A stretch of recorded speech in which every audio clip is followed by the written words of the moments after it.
All right, let's talk about asset allocation. What that really boils down to is diversification of your portfolio. And traditionally, when you think about diversification, and a lot of times it comes down to risk, as you get older, traditionally you want to take less risk with your overall portfolio. So that's where asset allocation can become vital. So let's walk through maybe 5 best practices for managing your asset allocation. So starting with the first, consider your age.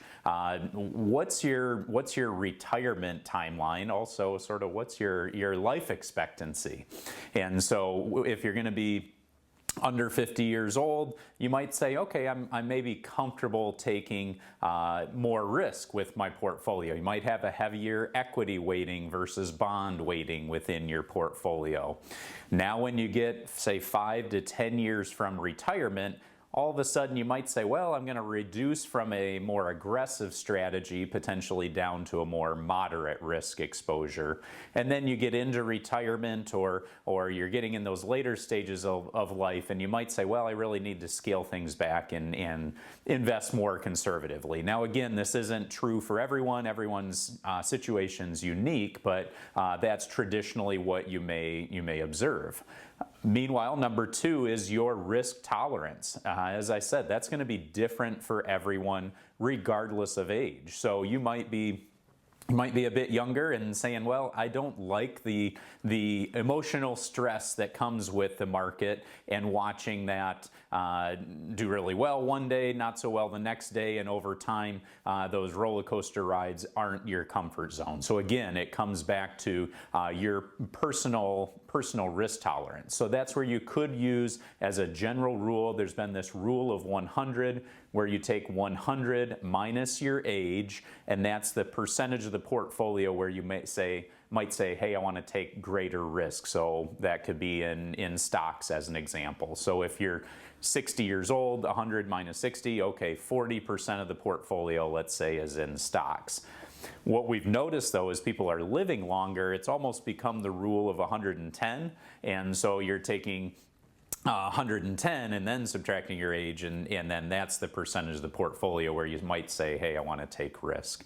Number 3, the stock market shouldn't dictate your allocation strategies.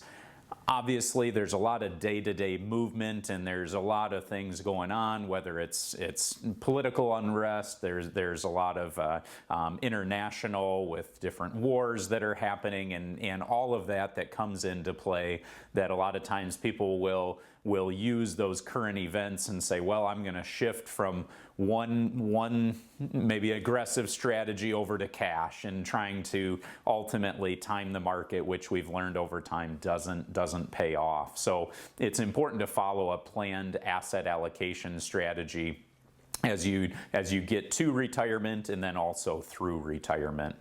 Number 4, diversify your holdings within each asset class. So within the stocks, you might have different exchange traded funds, or ETFs for short. There might be different mutual funds that you would hold, or potentially different individual stocks within your portfolio. You don't want to rely on just one company or one sector of the market. You might, for stocks, look in the value sector, such as different utility companies, consumer staples, healthcare.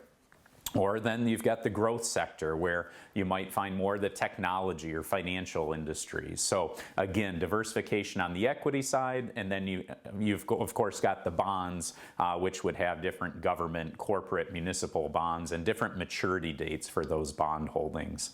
Number 5, insurance company account options. So that's where you could look at, there's different fixed or fixed indexed or life insurance sometimes that includes long-term care. So that can be part of your asset allocation.